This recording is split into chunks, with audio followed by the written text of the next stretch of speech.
Oil's rally today didn't just help the Canadian dollar, it also sparked broad gains across equity markets. However, our next guest isn't expecting that to continue. He sees limited upside in oil and Canadian stocks. Andy Nasr is an investment strategist at Sentry Investments. And Andy, it's great to have you here. So you're neutral on the TSX and underweight Canadian energy. Why the cautious approach? Well, we still find a lot of companies we like in Canada, so we've got exposure to Canadian equities, but we prefer to get our energy exposure through energy infrastructure names that really benefit from the increase in volume that we're seeing in North America. So you have OPEC and Russia that's agreed to curtail production and supply going forward. However, we've seen a big increase in U.S. shale oil production. We're buying companies that really benefit from the higher volumes. I think for the most part, when you look at oil, you've got OPEC and non-OPEC members providing a floor, and then you've got a shale oil ceiling. So we expect oil prices to remain range-bound, and the Canadian economy is really going to be underpinned by fundamentals in the absence of strong commodity prices, which are okay, they're just not great. And what is that range that you're looking for? Well, we think it'll range between $45 to $60. So hopefully by the end of the year, oil moves back up to $60, in which case I think you could expect a bit of a rebound in the Canadian dollar and the Western Canadian economy, which is expected to grow around 3% this year. What are some headwinds that you see ahead for the loonie?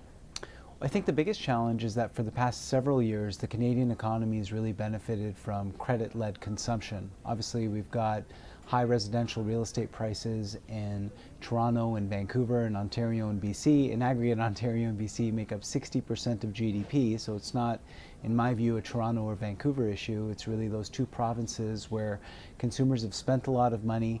They've spent some of the home price appreciation, and I think credit growth will be relatively constrained during the next couple of years. That's probably the biggest challenge. However, it's unlikely a credit-related event really undermines Canadian economic growth or corporate profitability for the foreseeable future, because interest rates are going to remain relatively low, and Canada's never been in a recession when the U.S. economy is growing at least 2%. That's what our expectation is. Indebtedness was a big reason pointed to by Moody's when they downgraded the big banks last week. Did you see that coming? Well, it's one of the reasons we were underweight a lot of the Canadian banks. We prefer the U.S. banks, even some of the international European banks. It's because we just have more faith in consumer and corporate loan growth in other regions like the U.S. and international markets versus Canada, where the consumer is highly leveraged. So, yeah, it's a big concern, especially when you look at household debt to personal disposable income. So where is value in the financial space with all that's going on there, and add to that the situation generally with home cap?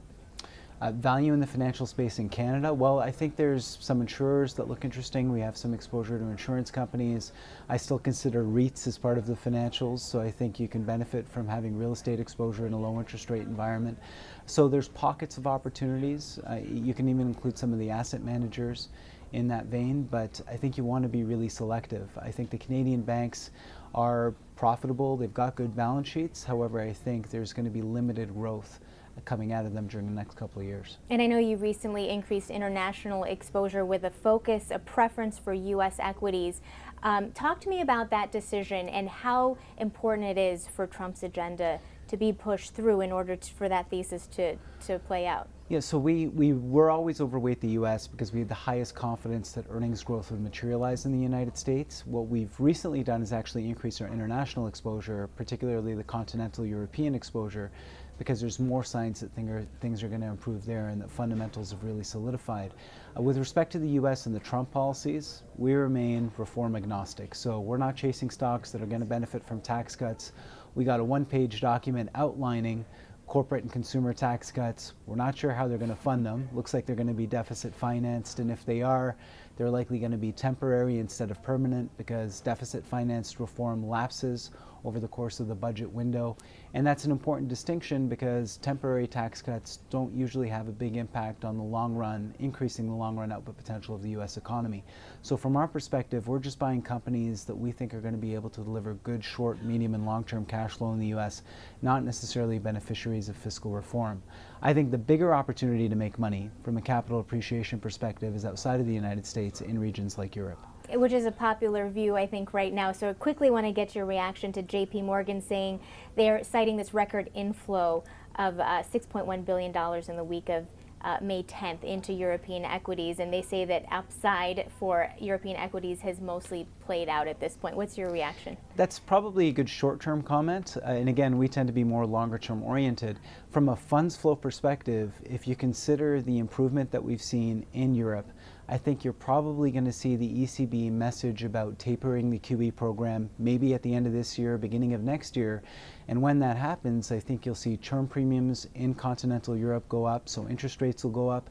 That'll suck money out of the fixed income market and push it into more growth-oriented equities, in which case you're probably going to see a lot more inflows into equities, which are relatively cheap compared to US markets. They always are, but they're cheaper than they have been historically. So you get this combination of potential earnings growth, multiple expansion, a lot of capital appreciation.